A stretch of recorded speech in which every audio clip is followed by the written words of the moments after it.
And we're back with another episode of California Sober, baby.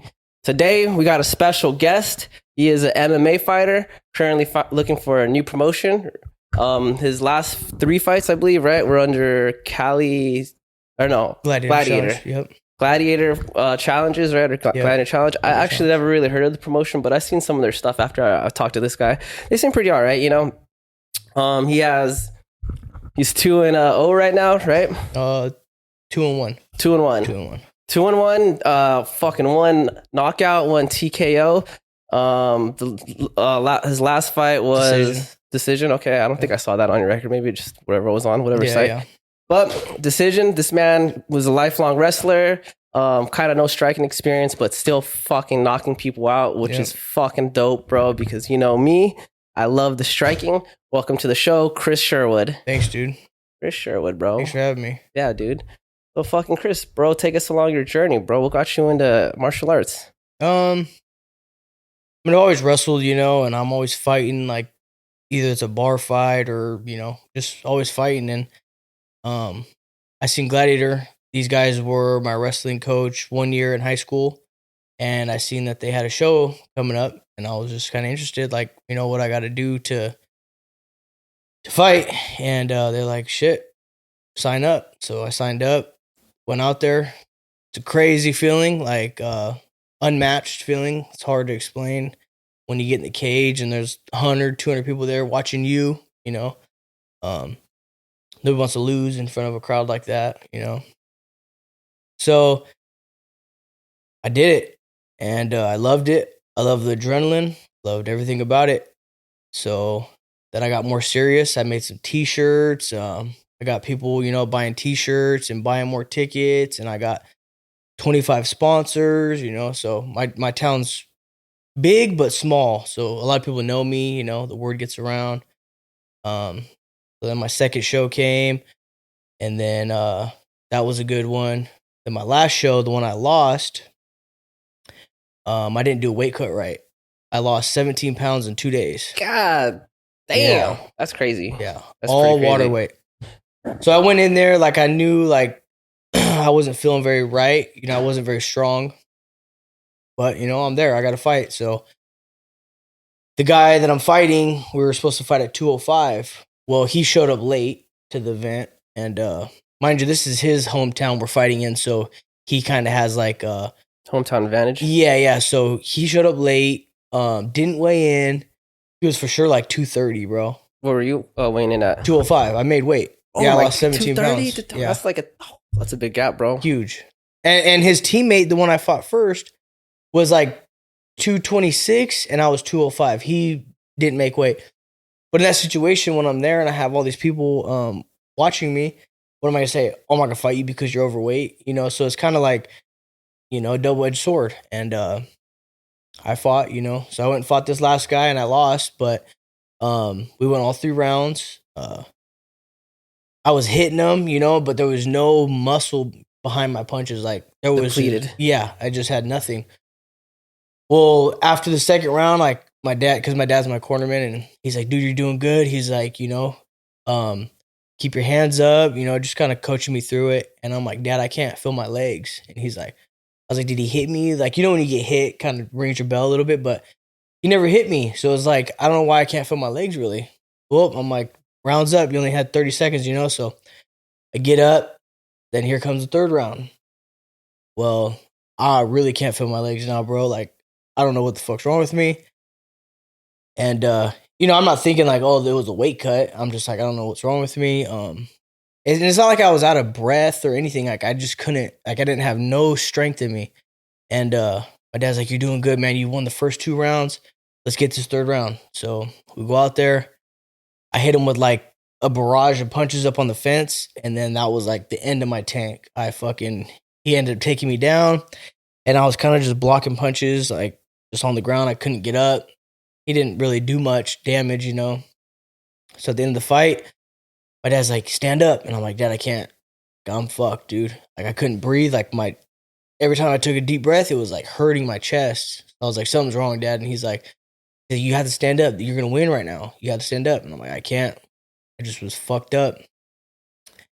And Excuse me. So boom, they raised his hand. You know, obviously they had the perception of like, I'm on the ground, I can't get up. He won, you know. So it is what it is. For sure, a learning experience. Like, I'll take that loss. But I know in my head, like, I went in there and fought. I made weight. You know, I did what I had to do. And so that was that fight. I ended up going to the ER. They diagnosed you with rhabdomyolysis. I don't know if you ever heard of that. Ever. It's where you're so dehydrated that your muscles start pumping like toxins into your kidneys, and it goes to your heart. Like, it's a severe thing. If you look it up, it's crazy, bro. And like a lot of people die from it. They go into cardiac arrest. Like, it's bad. So I definitely took a toll. Like, my kidneys weren't functioning right. Like a whole month after the fight, I couldn't sleep. Like, my kidneys were hurting. Back pain. I thought I had like kidney stones. Like, it was bad, bro. So it's definitely a serious thing to hydrate yourself and not cut weight that way, you know. And I learned that, like, I can't fucking wait till the last 2 days to cut 17 pounds, you know. Yeah. So did you have experience cutting weight for wrestling though? Like, because I heard wrestling, I never took wrestling, but just from what I heard that they do some pretty gnarly cuts. Yeah, and when you're young, you know, it's a little bit different. Like, and wrestling, you're never going in 20 pounds overweight. Like, gotta lose, you know, you could lose 5 pounds and it's not much, you know, it's just weight, water weight. But 17 pounds, like, you're really depleting your body of everything it's got, you know. Yeah. So wrestling, 5 pounds at the most you're losing, and that's not that much. Yeah, that's basically water weight. Yeah, and you still got more water in you. You just cutting 5 pounds. So yeah, you can take a shit that's like 3 pounds, bro. Right, exactly. Yeah, just out of curiosity, bro. Yeah, wrestling. Yeah, you cut weight, and I did exactly like I would in wrestling, which is sit in the sauna, spit in a cup. You know, like literally drain yourself of everything. But what I didn't do was eat for 2 days and drink water for the last 2 days. So it was like I was getting rid of everything and then not putting anything in, you know? Yeah. And like and it's same day weigh-in, so I weighed in, and then after I went and got some McDonald's, and then I drank a bunch of water, but it doesn't get into your body fast enough. You have to really like IV yourself or something, you know? Yeah. Yeah, that's something that they took away from the UFC was the IVs, and then now I'm hearing they're trying to bring it back. I don't know. Personally, I think I support the IVs, dude. Yeah, for sure. Either bring the IVs back or have more weight classes. Yep. Because there's kind of some big gaps in MMA and Muay Thai. The gaps are a little bit different. It's not so much, dude. But also, I do notice Muay Thai fighters are generally smaller. You know, for some reason. I don't know what it is. Like 185, and then it's like 205. So it's like there's a huge gap. You know, like yeah. I walk around like 220, so I can get to 205 and be strong still and healthy. But to get to 185, you know, it's like that's a lot, and you're gonna lose a lot of muscle, and you're gonna, you know, feel like shit. But if I keep at 205, guess who I'm fighting? John Jones, fucking Israel Adesanya, like some big ass dudes. You know, I don't want to get in there with those kind of guys. I'd rather go with someone that I can have a chance with and be matched up, you know, versus my height. You know, a lot of these dudes are like 6'2", 6'3". I'm only 5'10", 5'11". Yeah, you should not be in that category. No, not the 205 at all, no. Yeah, I've been seeing a lot of people talk about how they want more weight classes. I don't know why they haven't adopted it. I don't know if it's like a board thing, like, you know, because you know how like every fight league has like their own regulatory bodies. Regulations and stuff, yeah. But I don't know, man. I think it's sad to see shit like that, especially because I want to see more champions, bro. You know? Yeah, for sure. Like, I don't like, you know how everyone wants to be a double champion. If you have more weight classes, we could have triple champions. Exactly. You know what I mean? Yep. But yeah, that's pretty crazy, dude. So your dad is your main coach right now? Well, I had got this new guy. He's Tyson. I don't know if you heard of him, but he owns this wrestling camp called UGA, and a couple of his guys were fighting the last fight that I fought, and he's the announcer. Super good guy. He knows what he's talking about. And it's hard to do it by yourself, you know, like definitely you need sparring time. You need someone that's going to force you to push past your limits, you know, like, and my dad helps me a lot, but he's more of like a street fighter too. He doesn't really have a lot of knowledge in like kicks and stuff like that. And, so I'm like, man, I need to get a coach after that loss, you know, especially because like, if I had a coach, he would have been like, bro, why are you losing 17 pounds in 2 days? You know, what kind of shit is that? Yeah, so, you should have started that way earlier. Yeah, way earlier, yeah, for sure. And that's my fault, you know. And I beat myself up every day for it. Like, I shouldn't have lost that fight, bro. That was my win. And it's the crazy part is I won the first 2 rounds, you know? So it's like, it really just sucks in that way because if I'd have cut right, I'd have won. Yeah. So when you fought your first fight, you just fought it was a pro fight, right? No, it's all amateur. Oh, so it's amateur? All Okay. amateurs, yeah. Oh, so I thought that for amateur MMA, I thought they made you wear headgear and stuff like that. I think that's up to your discretion. Like, you could tell them, like, oh, can we wear shin guards? You know, some people wear shin pads and the little elbow ones. Yeah. So I guess it's up to your discretion, but shit, I'm trying to go in there and experience the full thing, you know? Yeah, that's interesting because in Muay Thai, when you fight amateur, you have to have like 2 fights before you can start using elbows and stuff like that, you know? Shit, yeah. Yeah, but I also think it's just because kickboxing and Muay Thai has just been around longer, you know? Longer, yeah. I see that they're trying to get Muay Thai into the Olympics, which I think is going to be tight. That's crazy. I didn't even know that. Yeah, it's not in the Olympics. Kickboxing is in the Olympics, but Muay Thai doesn't have like a global regulating body. Mm-hmm. So Thailand's been like the last 7 years they've been trying to establish like global rules. You know, Wow. So when you watch like Muay Thai fights, like I don't know if you know about ONE FC.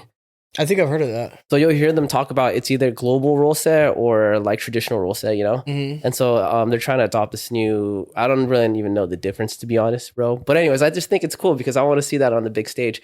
It is badass, yeah. But anyways, yeah, like I said, so there's like ways you have to start it, you know. Mm-hmm. For me, dude, what I noticed is at our gym, it's like we usually put you in what's called a smoker, you know. I don't know if you know what a smoker is. No.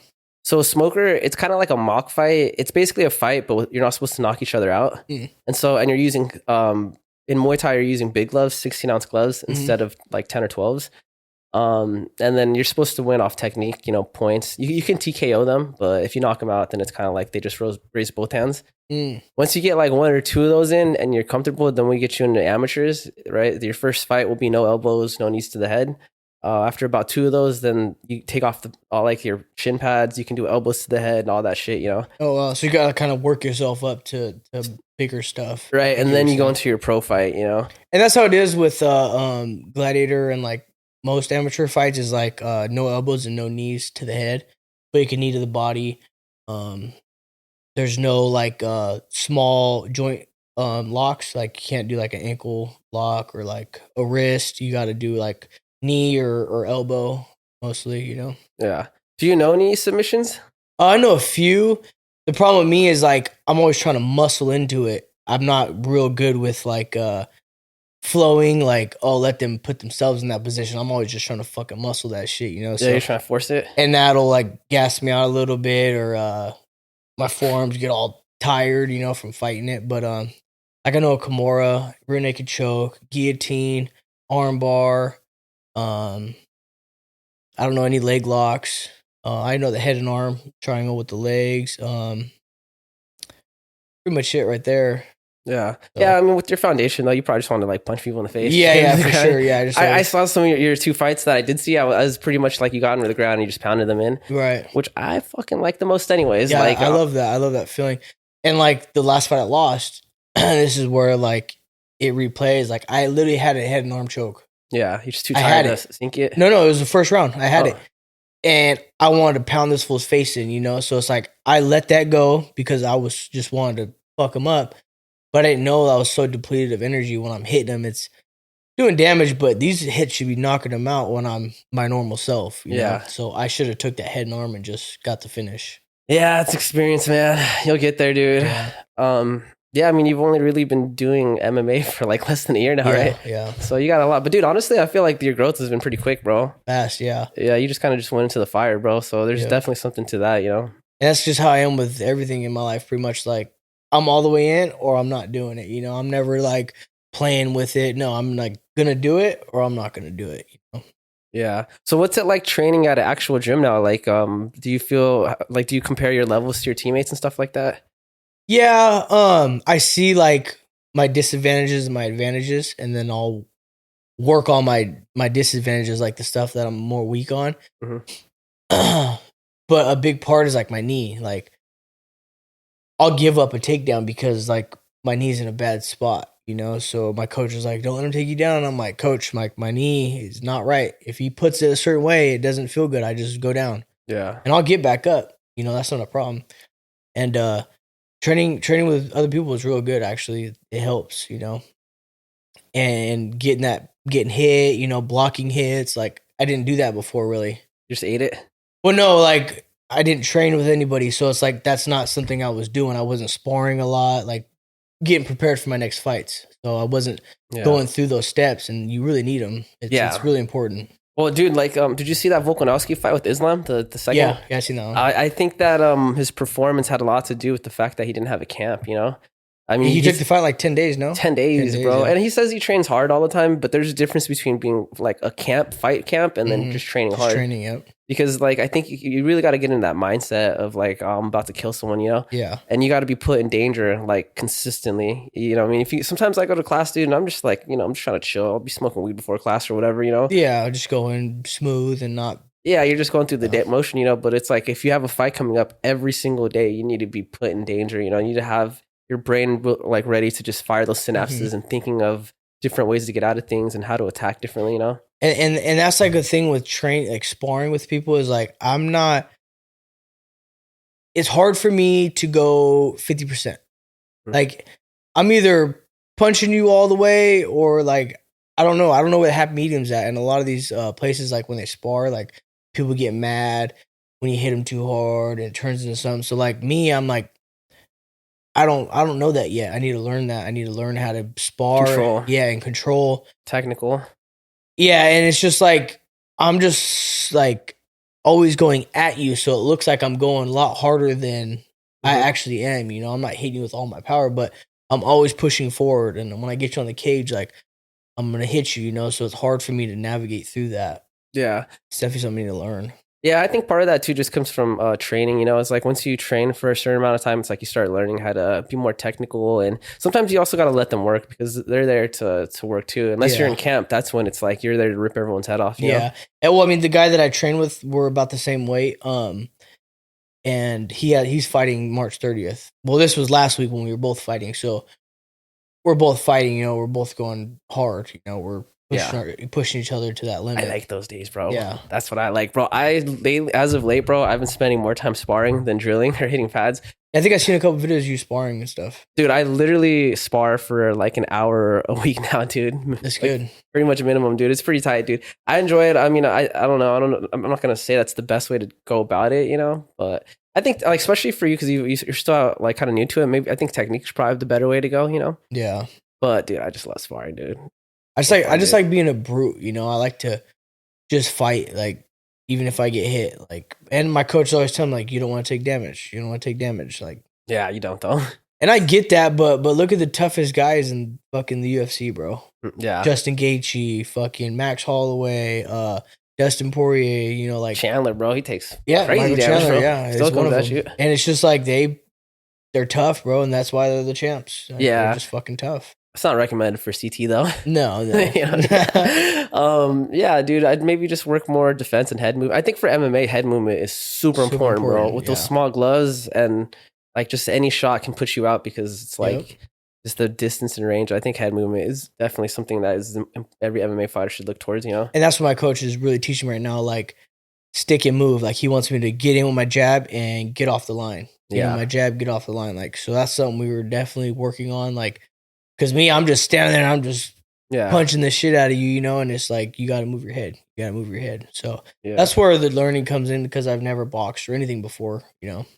Yeah. Do you know who Randy Couture is? Yeah. Just check him out, bro. You probably would like his style, bro. His style, yeah. You know? I've seen a few guys that they've kind of fight like I do. They just fucking go in there and just fire on you, you know, and I really like that style, but leads to getting you knocked out a lot, you know. There's definitely that, but it's fucking exciting, bro. Let's fucking go, you know? Dude, I will watch a fighter lose every time if he's lost at a war versus a guy that's fighting and winning, but like he's just kind of like poking around, you know? Yeah. And I'm not gonna talk shit to that. It's like at the end of the day, you know, you want to win the fight, but something to it when you just say, fuck it, you know? I was watching the one yesterday actually with damn, what's his name? He's the guy that always burps every fucking every round and shit. He has long hair. Burps, dude. I don't know. Long hair. He's a younger guy or wait. No, it's man. How the fuck I forget his name? Guy that burps every time. You never seen that? Clay Guida? Oh, Clay Guida, yeah. Dude, Clay Guida. I was watching savage, that fight, bro, and he's getting hit. He got head kicked and went down and just got back up. His fucking hair's full of blood. His face is just full of blood. But yeah, Clay Guida, yeah. Every fight, that fool got bloody. Even once he won, bro. He doesn't give a shit. Yeah, for a while, that fool was fucking people up, bro. His wrestling was just too good, bro. And then his tenacity. His style is very like, he's going to take your shit. And then once you're tired, he's just going to take you down and maul you, bro. Yeah. Very old school, like MMA style, you know? Yeah, he takes hits crazy. I forget who he's fighting, but. He just fought recently, didn't he? I think he lost, though. I didn't see that one. Yeah, he just fought like, let me see, dude. That's why I got to have my co-host because we could continue the conversation while one of us looks it up. Clay Guida. Yeah, dude, I like that style. I don't recommend it for anyone, bro. Yeah, his last fight, he fought Joaquin Silva. It was a loss. Damn, his last 2 fights were losses. He's old though. I'm sorry. Yeah, he's old. Damn, he's 38 and 21, bro. That's like 59 fights, bro. A lot of fights. No draws though. He's an all for it guy. You know, yeah, he's a winner. He's gonna lose, bro. You know, I respect that, dude. Dude, so where do you plan on going now? So you said you're not going to fight for Gladiator anymore, right? Yeah, so my coach actually has a lot of promotions that he fights. So I just signed a contract with my coach for the next 36 months. So we got Lights Out. I don't know if you know Sean Merriman. Yeah. For the Chargers. He owns Lights Out. So Lights Out is definitely one I'm looking into because they have pay-per-view. There's just a big show, and I really like that one. Plus, I want to go pro. So once I get pro, I want to have the big shows, you know. And I bring a lot of attraction. You know, I have so many fans and so many people that are willing to come watch me.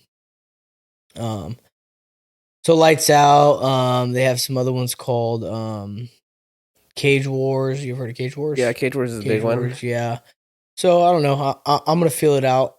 I am currently in a contract with Gladiator, so we're gonna try to work something out to where, because I have like 60 more tickets that they had gave me to sell. So if I return those tickets, hopefully we can work something out and get me off that contract. Yeah, it's just one more fight contract. Yeah, it's tough, right? But I don't want to fight for them. Like, it shows me their loyalty when they choose a sponsor over their fighter, especially their main fighter. Like, everybody's gonna go watch me. Just put it that way. Like, nobody's, now that I'm not going, people that already bought tickets, guess what? They're not going. They're not gonna go watch. Yeah, they're there to see me. Like, so it just shows their loyalty to me. Like, oh, you're just another number. Yeah. So you want to get into what happened with all that, or? Yeah. So pretty much, I got into a big thing with the gym. It's called TG. It's up here in Victorville. And the guy Jacob Lewis running his mouth, talking all this shit about me, telling people not to go to my fights. And really, that's messing with my money because ticket sales is how I make money. So when you start messing with my money, you know, it rubs me the wrong way.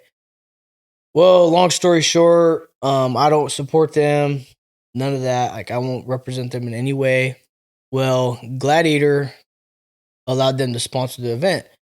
Well, Gladiator made a poster of me and it had the TG symbol in the corner. And I'm not going to be like, oh, Gladiator, take that shit off because I'm not immature. I just posted up my fight card.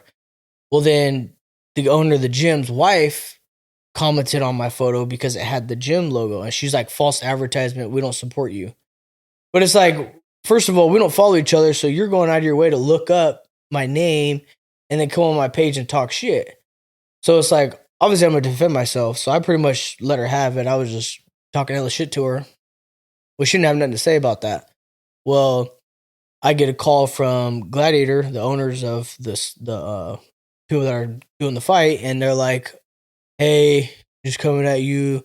We've been hearing there's like a lot of stuff with the gym. You guys don't get along. And I'm like, yeah, what about it? They're like, oh, well, we got to make you a new fight card without the logo on it. And I said, okay, that's fine. Like, I don't care. So just immature shit. Well, then it comes back like, oh, they're talking about pulling you off the card because you're getting into it with one of our sponsors. And I'm like, okay. I said, I didn't know the sponsors dictate your fight cards, you know? They just seem real money hungry, you know? Like, they gave me tickets, and in a week, they were asking me for the money. But it's like on the contract, it says the day of the fight, you turn in all your tickets and all your money that you've received. Collected, yeah, and you turn it in on fight day. You break me off my percentage, and I give you your percentage. Well, in a week, bro, they're like, "Where's the money?" Like what? Per contract, we're supposed to do it on fight day. That's just what we've been doing. So why all of a sudden has it changed? Well, it just seems like they bit off more than they could chew. Like this, like the Maverick Stadium up there. So it's kind of like the Angel Stadium right here. Same thing. It's a stadium Pretty up big. there. It's a big event. It probably costs a lot of money to run that, and they just don't have the funds. So they're like reaching out everywhere to try to get the money. And I get it, but don't make your money problems my problem. You know, because essentially I'm the fighter, and all you're doing is stressing me out, calling my family that got tickets that are going to wait till payday. They called your family? No, they expect me to do that. They call my family and tell them like, oh, I need that money when nobody's going to wants, and this is why nobody wants to pay $500 2 months before the fight. Cause now look, I'm not fighting. Just $500 a ticket? A table. Yeah. Oh, wow. So all my family's like, shit, we want to be up front. Yeah. So they're willing to pay. But now look, everybody just wasted $500 and I'm not fighting. Yeah. So, you know, that gives me a bad look. Like my family's probably like, well, what are we going to do now? So now the next person I go fight for, I'm going to have to comp them their tickets or do something, you know, to make up for it. Yeah, they should reimburse them or something, because if you got injured or you pulled out, that's on you. But if they're deciding to pull you from the card and you already had... Well, they're not deciding to pull me from the card. I'm actually doing it myself. So I'm willing to work with my family on that part, but I'm just too good for that, bro. Like, you guys are going to choose a sponsor over me. Like, just the whole shit that went down, it just rubs me the wrong way. And I won't sell another ticket for them. I won't make them another dollar. And that was the big thing is like, I'm going to fight and make money doing it, not just go fight for free. Yeah. So in my head and my pride, I'm like, I'm not making you guys another dollar. You value this sponsor more than me. Why would I go sell tickets for you guys to make you $9,000? I'm not going to do that. So then in my head, I'm like, well, if I'm not going to sell tickets, why am I going to fight? I'm not going to make no money. I'm just going to go out there, and I don't even have a opponent yet. So it's really not like I'm pulling out of fighting someone. I'm just not fighting for them. Yeah. It's tricky, bro. Yeah. So fight world's dirty, dog. Yep. So, I mean, what are you going to do, bro? So you said your coach, though, he works for that company? No, he's an announcer, you said. He's an announcer, yeah, but he's an announcer for a lot of companies. So my coach was kind of like guiding me into like, just fight, you know, make your money. But it's like, I'm not making no money because guess what? I'm not selling no more tickets. So there's no reason to fight now. But just to go help these guys out? No, they don't want to. They want to pick a sponsor over me? No. Yeah. That's like one of my sponsors, like, we don't support Gladiator. Guess what I'm going to do? I'm going to go get a different sponsor. Sorry. Yeah, this is the guy you were telling me about that did the January 6th thing? Or? Yeah, that guy. Yeah. Sounds like a wild guy, bro. Yeah. Coming at people's necks for... I mean, that's pretty unprofessional too, honestly, bro. Very. I mean, like, I'm sure that there's people that don't like each other that work for promotions and they see fighters, but it's like, at the end of the day, it's like, it's a community of fighting, bro. You got to respect the fucking, like, the art, you know? Exactly. And like another thing, he actually went to my first fight. He came out supporting me, which is great, bro. Like, I love all the support. Well, after I win, we all go out to dinner. And this dude is notorious for like forcing his opinions on everybody else. So we're all eating and my family's at the table, all my friends. It's him and his wife and the mom or whatever. And here he goes again, forcing all this shit like, oh, you guys shouldn't be eating that. It's probably got like, you know, there's these conspiracy theories, you guys. You know, there's like some of the shit I see, like, yeah, that's fucking bullshit. But he really just goes into the depth of like, believe what he's talking about. And it's like, bro, we're here eating fucking after my fight. It's not all about you, bro. Fucking relax over there, you know? Yeah. And that shit irritates me too. Is like, bro, stop trying to force everything on everybody. Is he like rich or something? He claims to be. He got like a settlement. I don't know what his settlement was for. I think Kawasaki or something. Someone said there was a settlement, but yeah, it seems like kind of like really poshy, you know? Like, yeah. I mean, I don't know the guy. He could be a good guy. Maybe just your experience is specific to your experience, you know? Yeah. No, everybody fucking hates him pretty much. Yeah. Yeah, he's pretty unanimous. Yeah. You know, he's one of those guys like, oh, I grew up, like, you know where Lucerne Valley is? Nah, I never heard of that. Okay, well, Lucerne is like some desert fucking Tweakerville, like worse than where I live. You know, Lucerne is just the ghetto. Well, he's Mr. Oh, I grew up in Lucerne and I came from nothing. I worked so hard, but it's like, you got $1 million settlement, bro. That's a lot of money. Anybody that gets a settlement like that is going to be in the position they are today. You know what I'm saying? If you invest your money right, which you might have done, you might invest your money right. That's fine. But don't say you're not like you worked all the way up to get where you are, bro. Like that shit's fake to me, you know? I mean, you could get $1 million and not do anything for the rest of your life and just hang out frugally, or not, just frugal, frugal, you know, and you'll be all right, bro. Mm-hmm. Yeah, that's crazy, dude. I mean, I guess it looks like you got to fight him, bro. Yeah, I mean, I told him I called him out in the cage, like nothing. Oh, you called him out in the cage? Yeah, everything. Oh my god! Dude. And even at this event, I was gonna find that clip, bro. Even at this event, I was gonna get the mic and call him out because he was gonna be there. Mr. Sponsor was gonna be there. I can see why the fight. That fight brand did not want to associate with that. Like they have causing a lot of problem with our money people. You know? Yeah, it is what it is. There's so many fucking promotions out there, though, sure, bro. Like, I mean, you know, and that was just a stepping stone, bro. Get a couple matches, you know, like that was the whole thing. Is I wanted to do 3 fights with them. That was a 3-fight contract. Do 3 fights with them. Go pro. But it just didn't work out that way. That last loss really like humbled me, you know. I got humbled a little bit. Like, dude, you can't be cutting weight like that. You need to fucking get in the gym and train. And there was things in that fight like I could have just won real quick. Like, boom, that was it. But I want to fucking fight. I want to punch someone in their face, and like that's gonna get me to lose because look what happened. Yeah, I had to go all 3 rounds when I wasn't even in the best shape. Yeah, yeah, you gotta take your win where you can, man. Yeah. I mean, don't be a little girl about it, but but take that win, dog. Yeah. So fucking, what are you working on right now in terms of your training? Like you said, there's some holes in your game, right? So you said you wanted to work a little bit more on your defense.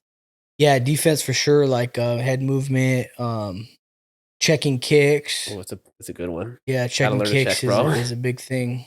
Yeah, that takes a while to develop too. It took me like a year. Hard because it's hard to keep your balance and throw your leg up, to check a kick. It's tough. So when people are holding pads for you, are you having them like make you check? Like, yeah. That's the easiest way to do it. It's just while someone's holding pads for you, they throw a quick kick and then you just check it. Yeah.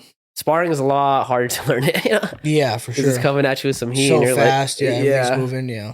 Yeah. No, I recommend that, dude, for sure. I mean, like I love striking, bro. So I could sit here and talk all day about striking. Yeah, no, striking's badass. I love it. Yeah, and I love to get hit, bro. Like I love it just makes me more like into it. Like after my second fight, like no, I hadn't got hit at all. I think actually the first fight, he like when I had him on the cage, that was the 8-second knockout.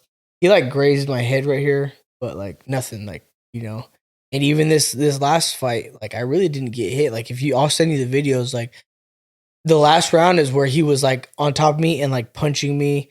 So like I got hit like a lot right here, but for the most part I was like this, just kind of guarding myself. And the ref's like, protect yourself. I was like, I am. Like, you don't see me. I literally told him like I am. I'm fucking protecting myself. Yeah.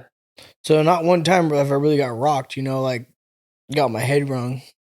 Yeah. So let's bring it back, bro. Hesperia, right? That's where you grew up? No, Victorville. I was born and raised Victorville. Okay. We're right next to each other though. Yeah, I actually dated a chick that's mom moved to like around that area. I think Apple Valley, is that by that area? Yeah, it's all relative. Fucking desert, bro. Yeah. Nothing and hot, bro. But what's it like growing up like that, dude? It's badass. Like me and my girl went 4 times. I don't know if you ever heard of King of the Hammers. Nah. Never heard of it? Well, it's a big like off-road event and people rock crawl and it's crazy, bro. Like I can't even explain it to you. Like next year, it just ended today, so next year, shit. If I was you, I would fucking take a look at it and go out there and experience it. I'll check it out, bro. Maybe I'll go with you, bro. I'll hit you up. Let's go. We'll go. So do you camp out there, or what do you do? I didn't camp. It's only like about 40 minutes from my house, so we just drove out there, stayed till about midnight, then head back. A lot of people camp though. Like there's like 100,000 people there, bro. Damn. Yeah, it's a huge event. Never heard of that, dude. There's races like throughout the week during the day. They have like a lot of races. You know what UTVs are? Yeah. UTVs, razors, big ass rigs, bro. Like just sick shit. Yeah, one of the guys that taught me how to grow weed and shit. I grow weed for a profession, dude. That's like I do it legally, One of the guys that taught me how to grow weed, he's into like all those things. He has like the fucking like, what do you call the fucking car? The off-roading cars, the little ones? Like a Razor? Yeah, like a Razor. Like a Razor, yeah. Yeah, or Can-Am. Yeah, like those, bro. He had some of those, bro. He took me out before. That shit's so tight, dude. They're badass, yeah. Scary. And then the technology, dude, is insane. Like the way the shocks work, like yeah. So I take my truck. My truck's not really built, but I take it through and my shit's just rocking and jumping all over the place. But like you take these Razors, you can literally go 50 miles an hour and just through anything. Yeah, and they got the helmets that give you like oxygen and shit. Yeah. That is crazy. I was like, yo, we're in 2024 right now, baby. Yeah. The PSC systems, that's what they're called. Yeah. So you're growing up in Hesperia. I don't know where you stood, but I know my ex's mom, she was kind of like, she didn't have a lot of money. That's why she moved out there. Mm-hmm. Meth heads everywhere. Yeah. Was that your experience? Yeah. In certain parts, like downtown 7th Street, like that's like the ghetto you can get right there. Mm-hmm. A lot of tweakers and homeless people. But there's also nice parts. Spring Valley Lake is a real nice area. Jess Ranch, real nice area. So there's nice areas, there's bad areas, just like everywhere else, bro. Like, but you will see a lot of like shit for sure. Just driving down Bear Valley. Bear Valley is one of our main roads, and you'll see a bum with his ass out. A lot of that, bro. Well, maybe just where my ex's mom lived, but I saw a lot of that. Yeah. So did you come from the nice area or the rough area? Rough area for sure. Yeah, you think that's what got you into fighting? It's just because you sounds like you probably had to fight. Actually, I came from like rough. And also, like, my dad, at one time was making a lot of money, so he actually got us into some nice houses, and he was always selling weed, and so he actually put us into a nice area. And then once I got older, I just kind of got on my own. But when I turned 18, I actually went to prison, so all the way up, like we were nice, and then I dropped out of high school, and then just kind of went down a bad path and then ended up in jail. So I spent 3 years in prison. So damn. Yeah. What for? Attempted murder. Oh, damn. Yeah. Well, here I thought you were a nice guy, bro. No, yeah, I'm a nice guy, bro. Nah, these dudes jumped my brother, and I kind of just retaliated on it. Yeah. How old's your brother? Is he younger? He's older. We're born on the same day, 3 years apart. What? Yeah. That's pretty cool, bro. Was that planned or No, and they're both natural births, so that's really tight, bro. Yeah, that's crazy. I think you're the only person I've ever met that was born on the same day as their sibling, dude. Yeah. So your brother, they jumped your brother, right? Yeah. What did he do? No, they just jumped him. I guess he was like backing out or something. It was just these group of guys. There's a place called Silver Lakes. That's where my grandma lives, but it's kind of far into the desert, like more towards Barstow. You ever heard of Barstow? Yeah, I know Barstow. So it's kind of near Barstow, and I don't know what happened. Well, they jumped him, like 4 or 5 of them. So then he had let me know. I'm like, okay, I'm big on protecting my family. Like, I don't care. I'll go to war, And he told me, hey, I'm going to this bonfire tonight. These guys are probably going to be here. So I'm like, all right. So I rode over there, and I had a baseball bat. And I seen one of them, and I just went and smacked him with it. And then he just dropped, and then everybody literally just ran. Like, everybody just dispersed. This is pre-wrestling you, or you had... No, I've wrestled since I was like 8. So you're just like, fuck it, I'm going to use this bat. Well, I'm expecting there to be 4 or 5 of them. That's true. Yeah. Why am I going to go try to fight 4 or 5 guys? I'm not going to win that. Yeah. And my brother's not really, like, tough like that, If he was tough, he wouldn't be calling me for fucking backup. Yeah. Dang, so you hit him in the head with the baseball bat, and I'm assuming this guy has to go to the hospital. Yeah, he was in ICU in a coma and shit. Yeah, he was fucked up. Whoa. And this was like you hadn't been in trouble with the law at all prior to this? Nope. Dang, you just went in, bro. You're like, we're doing this.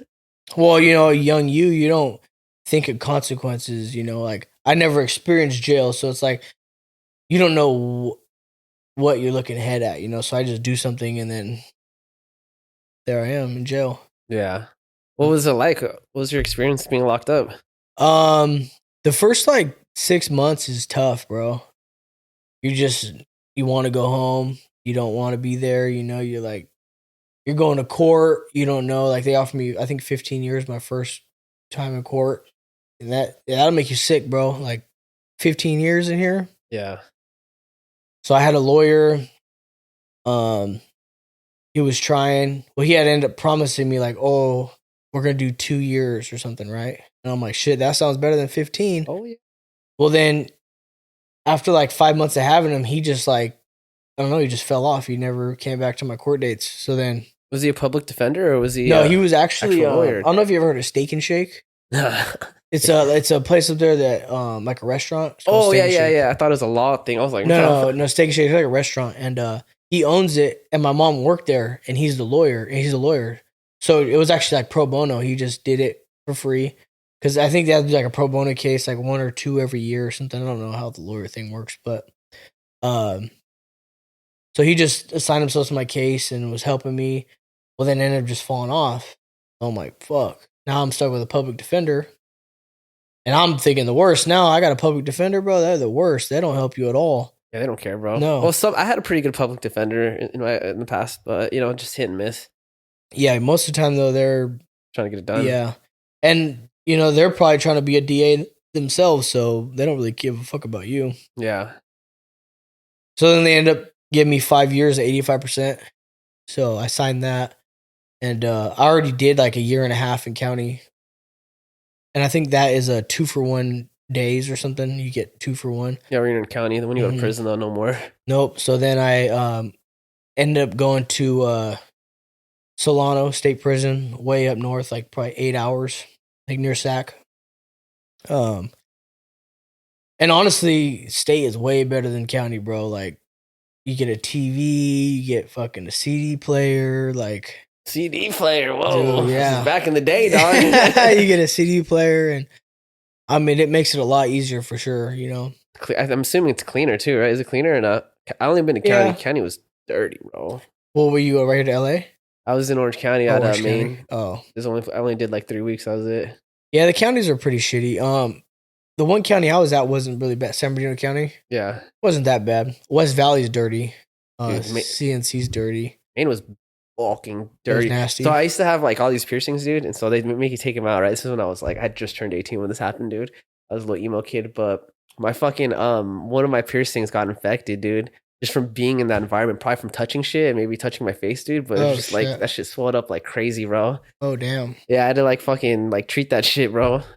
And this was a piercing I had for like a year, bro. This was that dirty, Yeah, the place is disgusting. Yeah. Yeah, I mean, in retrospect, I probably should have spent more time cleaning all my holes out, Yeah. But I never thought about it. I had other shit on my mind, I went to jail for, I was pushing ecstasy, Oh, yeah. And this was like in fucking, when I was 18, this was like in the early, like the mid 2000s, So this was like when ecstasy was a big thing because there's a lot, they're trying to crack down on it, the whole rave epidemic was going on. So people were getting like 10 years, bro. Damn. So they're trying to like get people for manslaughter allegedly. I don't know if this is true, but they were telling me like manslaughter for selling ecstasy because of all the overdoses, Yeah. But no, it was cool. It was my first offense. So literally, I did 3 weeks. I saw a judge. He was super lenient. He just was like, I don't want to fuck your life up. And he just basically said, I'm going to put you on probation, put you on like a drug rehabilitation program, complete it. And then we'll done, Oh, yeah. So, that was the last time I fucking sold ecstasy. It scared you straight. Oh, for sure, bro. At that 3 weeks, I was like, this is horrible, bro. I mean, I'm I'm not a bad person, bro. I'm not violent or anything. So I was like in there, like, I don't deserve to be here, bro. You know what I mean? Yeah, yeah. I'm sitting here like watching people get jumped in the bathroom and all that shit. I was like, I just like to get high, bro. Who do you run with? The others? I went with the others, yeah. Others? Asians go with the brothers and others. Actually, a funny story is I'm half Mexican. So when I was in the loop, I seen my homie's uncle, one of my friends that lived like 4 houses down. Oh, shit. And this dude straight up was like, come roll with the Mexicans. He's like, I'll take care of you. And I was thinking about it, but then this other Mexican dude tried to fight me, dude, because I was fresh, so I had fresh clothes. He wanted my sandals and some other shit. My homie's uncle like stepped in, but in my head, I was like, if this fool is not around me all the time, I was like, they're gonna treat me like this because they don't see me as one of them, Yeah, exactly. So I was like, I'm gonna go with the Asians. Peace, yeah. Yeah, shit, bro. Like I've learned a lot about, not to sound racist, but a lot about races, like being in there. Like yeah, the Southsiders are pretty dirty, bro. They'll do anything for dope, and I'm not saying all of them, but like the majority of them, bro, they'll do anything for drugs. They'll get in fucking drug debts. They don't care. The Northsiders, you ever heard of Norteños? Yeah, Norteños. Yeah, Soteños, right? Yeah, they're militant, bro. They don't let their people fuck up. They don't let them do drugs. They don't let them do nothing. They're just militant. Like when they first come into the jail, they have 2 people walking with one guy. It's called a shadow. They have two guys. He's in the middle all the time to go to the bathroom, to get water, anything. He's walking with them until their paperwork's clear. Like, as long as their paperwork's good, they're good to go. Actually, right before I left, there was a double homicide on the yard. The Norteños fucking stabbed their own people for treason, probably drug dad or something. I don't know exactly what it is, but literally killed these fools. Big ass knives like this big, bro. Yeah. Yeah, someone told me that the Southsiders run with the whites in jail. I don't know if we're like, we don't run together, but like we have each other's backs. Yeah, so you like, guys have like deals and shit. If something jumps off with the blacks, then obviously the Mexicans go with us. Yeah.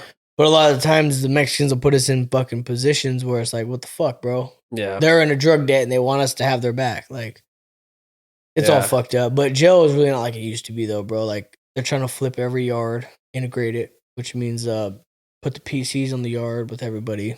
And it sucks because, like, a lot of people want to go home, but you also don't want to get beat the fuck up.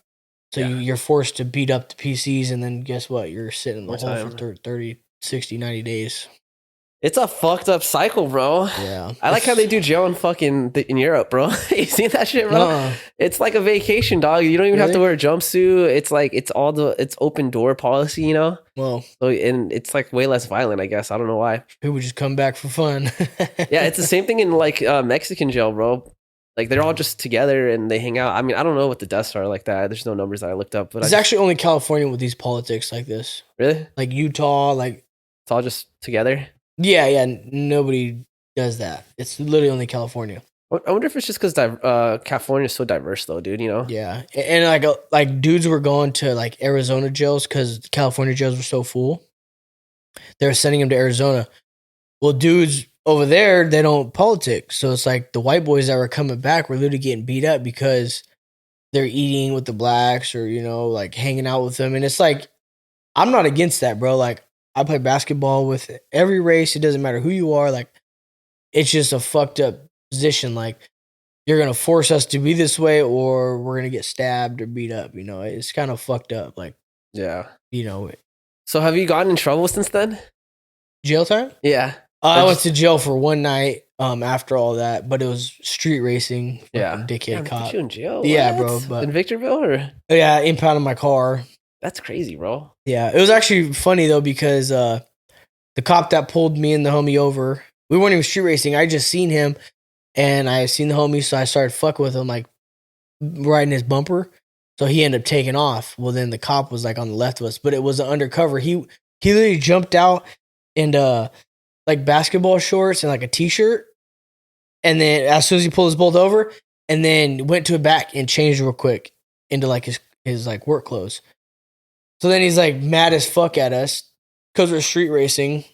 And he's like, I'm impounding both your cars. You're both going to jail.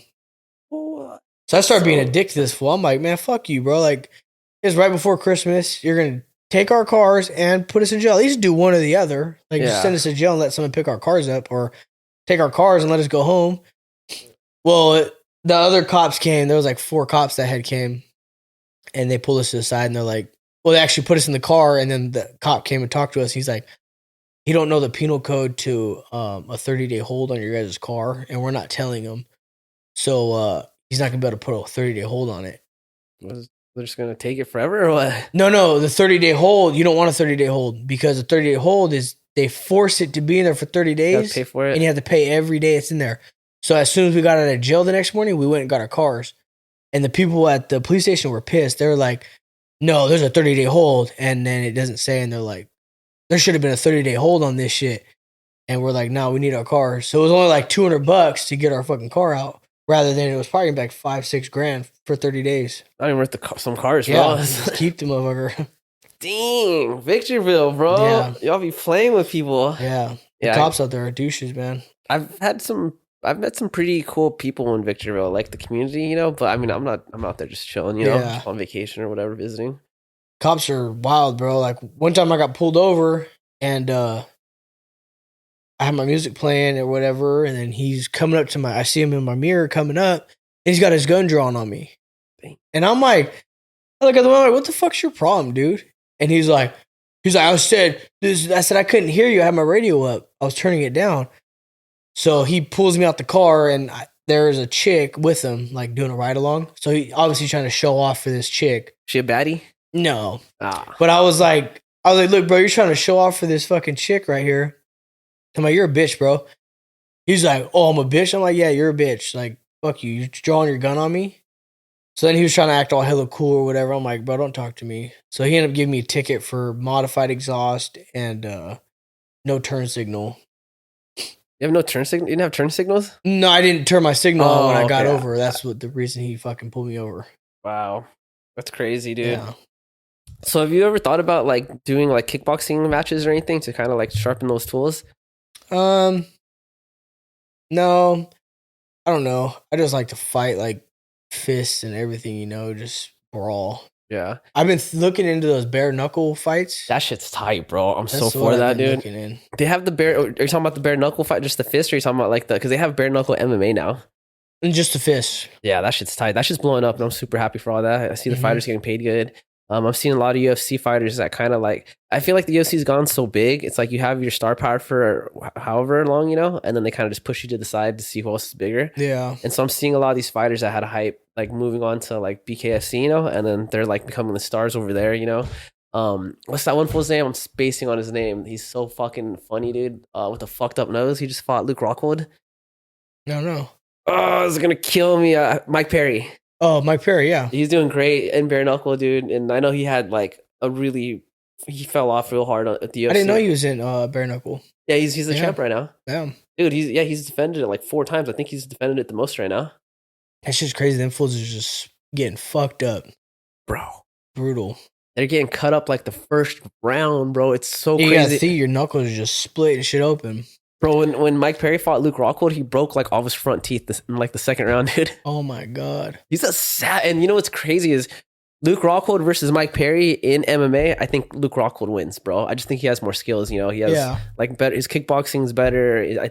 I feel like his grappling is better. You know, but in BKFC, it's like that technique is okay. Is like that's one part of it, but it's like being a dog is what wins you the fight, bro. Yep. You can win a fight being sloppy as fuck, but just being a dog and just being in there, you know, and be able to take a hit and deliver some. Yeah. That's what it comes down to, and that's what we want to see, dog. Yeah. You know what I mean?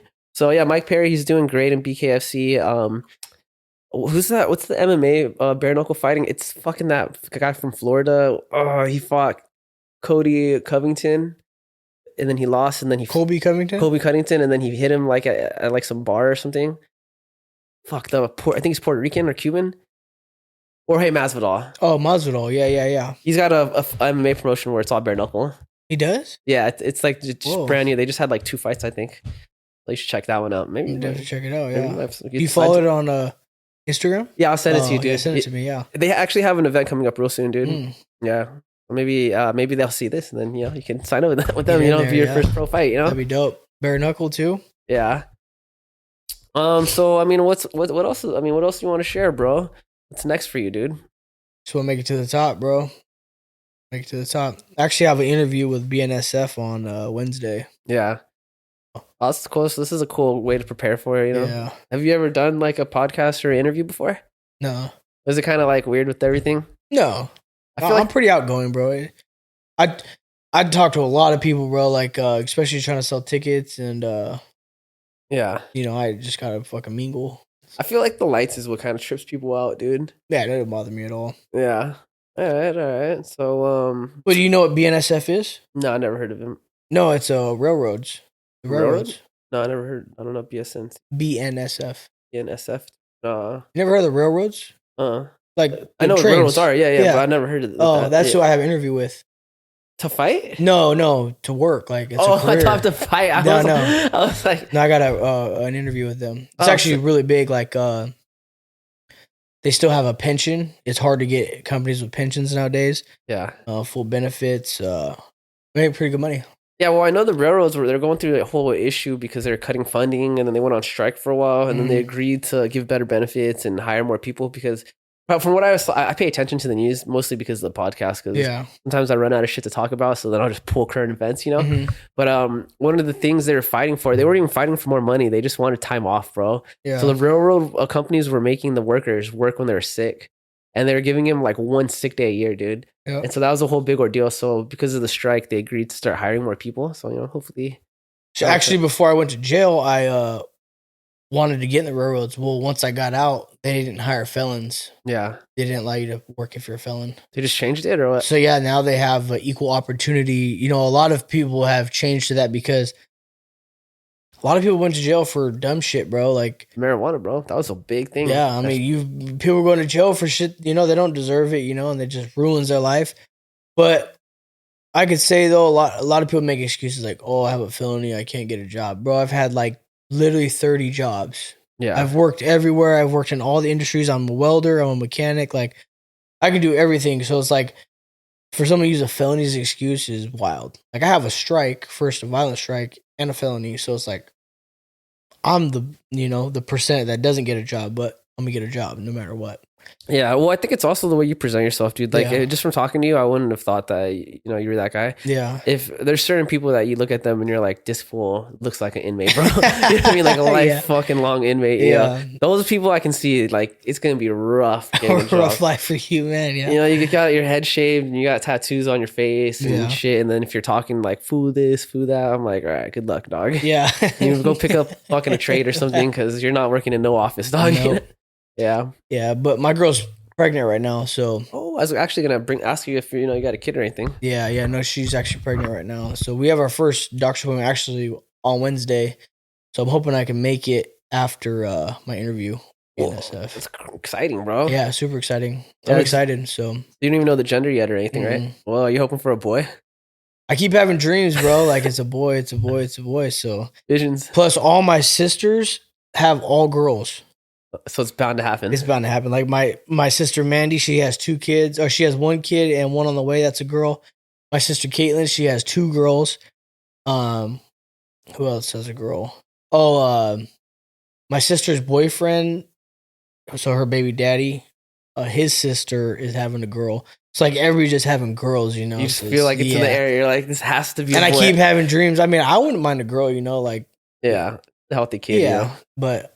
Definitely, I know it's a boy. I keep telling her that. She's like, what if it's a girl? I'm like, no. It's like when you flip a coin, bro. If it's heads 90 times, you're bound for that one. Yeah. Tails, bro, That's funny you bring that up because we picked out names already. So the girl's name is going to be Camden. So that's the only name for the girl. We're deciding if it's a girl. And then if it's a boy, it's either Crew or Ryder. So then she's like, well, because her name's Caitlin and my name's Chris, so it's C's. So she wanted to do Crew. Which I'm not against, but I really like Ryder. So then we flipped the coin all right, if you get tails, it'll be Crew. If I get heads, it'll be Ryder. Well, she flips the coin and it's heads, but it landed weird. She's like, no, we got to redo it. So she flips it again, the heads again. I'm like, see, bro, it's fucking Ryder, bro. I feel like Ryder's a good gender name for both, bro. It could be either or. I mean, if it's chick's named Ryder, I wouldn't think of anything. If it's a dude named Ryder, I'll be like, all right, Yeah.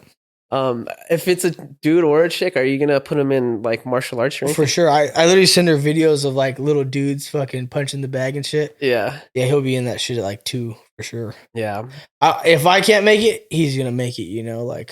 Yeah. Start him out real young. I mean, even if it's a chick, she might be into it. My coach's youngest daughter, she just recently told her mom and dad that she wanted to fight. She's 10, dude. Yeah. She comes to classes and all that shit, dude. Her older sister stopped coming a long time ago, But it's even if it's a chick, she could be into it. There's actually this 15-year-old. She's in our class at that new gym I'm at.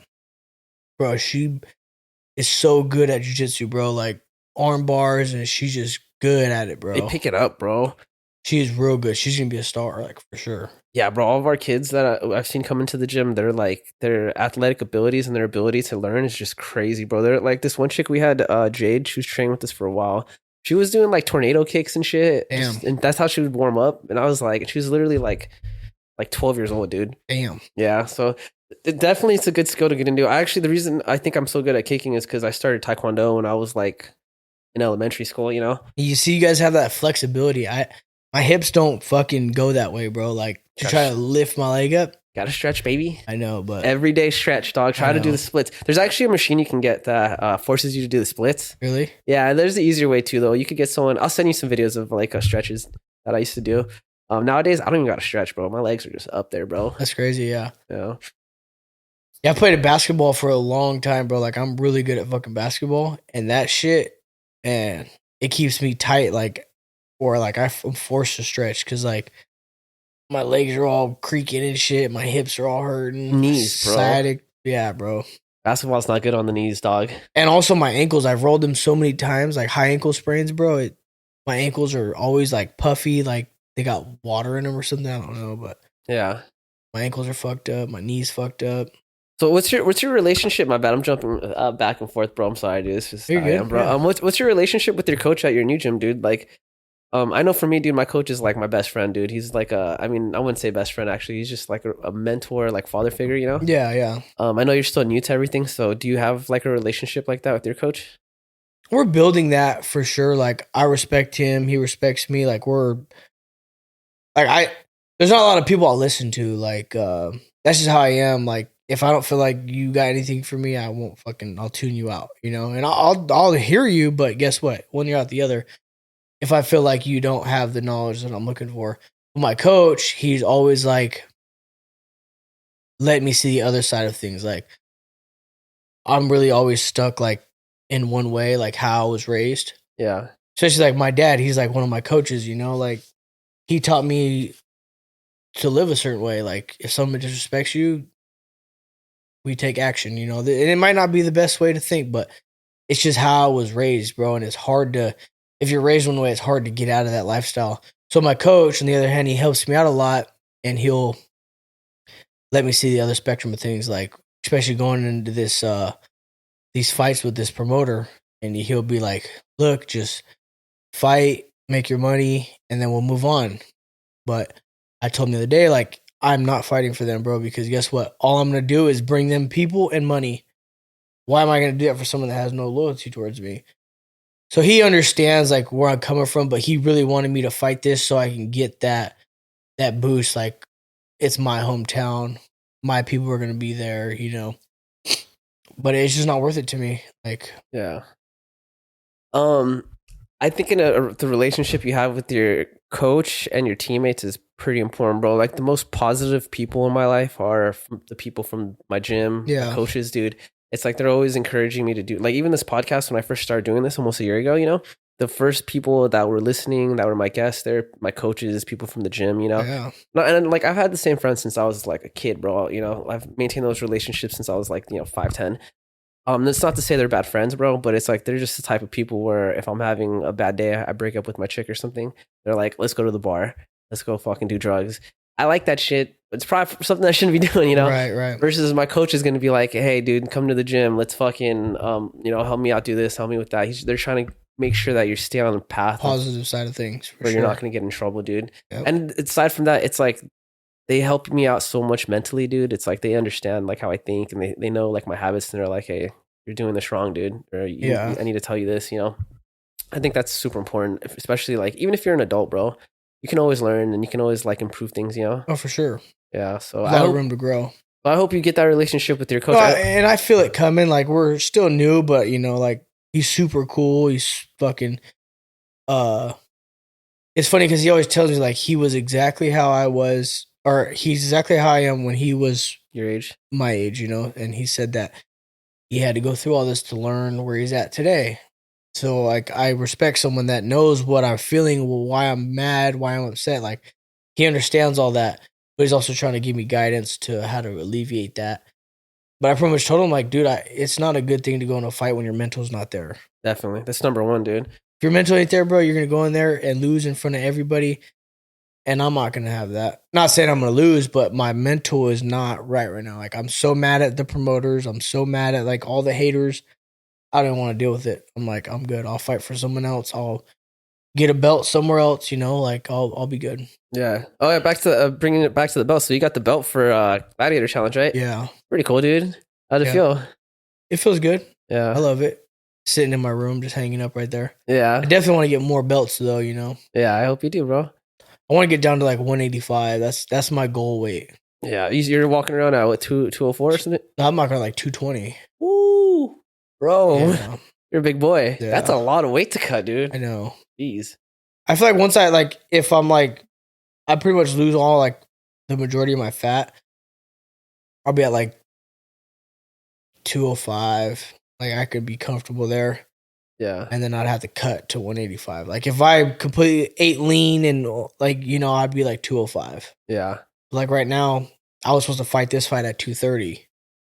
So I was actually underweight. Yeah. I'm 220. So I was able to just eat whatever I want. Obviously not McDonald's and shit all crazy because this is not going to be beneficial, but I wasn't having to worry about my diet and losing weight. I'm just trying to pack on some muscle, you know? Yeah, there's something to that, to not having to worry about the weight cut, but then it's also kind of like shitty when you're fighting a guy that's cutting down. So a guy that's like 260 cutting down to 230. 230, that's not fun, bro. No. I feel like a lot of the newer fighters, at least in my experience, like at my gym, they try to fight at like around the weight class they walk at, you know? And I'm just like, nah, bro, you don't want to do that. No. We have a guy, dude, I always bring this guy up. I don't know if I should even say his name because I feel bad for bringing it up. There's a guy at my gym. He's actually that guy in that video. You probably saw me sparring a few days ago. Oh, yeah. He works hard, bro, runs every day. He trains every day. He's like, he helps out a lot. His problem is just weight cutting, dude. This dude, he's shorter than me. He's like 5'6". He weighs 180 pounds right now. You know, he's touched like 190, you know? And so he's trying to fight guys out like, 160. And that short? Yeah. So I was like, bro, you're going to be fighting guys that are like close to 6 feet tall, bro. I was like, it's not going to be a fun fight, dude. You need to get down to like 150, 140. Yeah. That's where you want to be at. And that's my problem is like, I don't have a lot of fat on me, but I'm just so dense and like muscle mass and like just everything. I'm just dense, bro. And I'm like kind of shorter. So it's like, in order for me to get to 185, I'm going to have to lose some muscle. Yeah. It is what it is, dude. I mean, unfortunately, that's just how fighting is. Like, I wish that people could fight closer to their weight, you know? I know 1FC does like the dehydration test. Yeah. But I know that I've heard people say that you can cheat that too. But I feel like it's a better system than kind of like what we're doing right now, you know? Yeah. Or just let them fight on steroids. Just let them get it, yeah. You know? Like when I was like 200 pounds, bro, like look in the mirror and I'm just like, I'm fucking tiny. Yeah.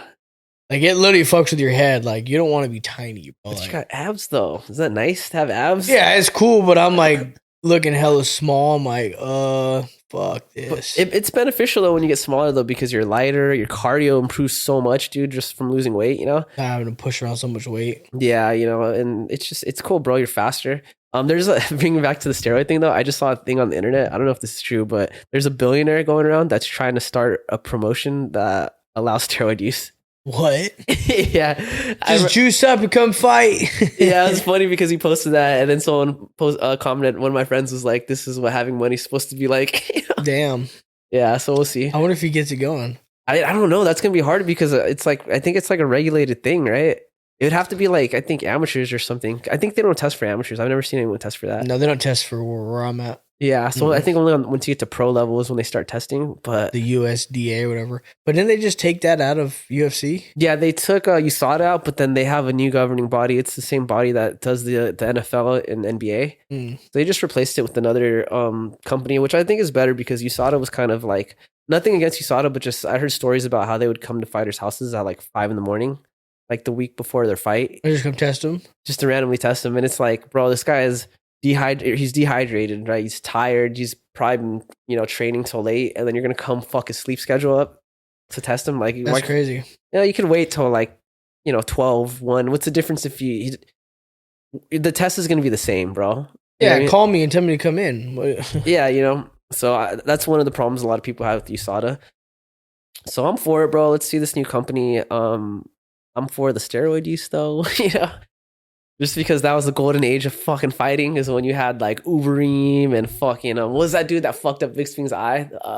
Vitor Belfort, bro. Oh, that's when his eye came out, huh? Yeah. Those guys were juiced to the gills, man. Yeah.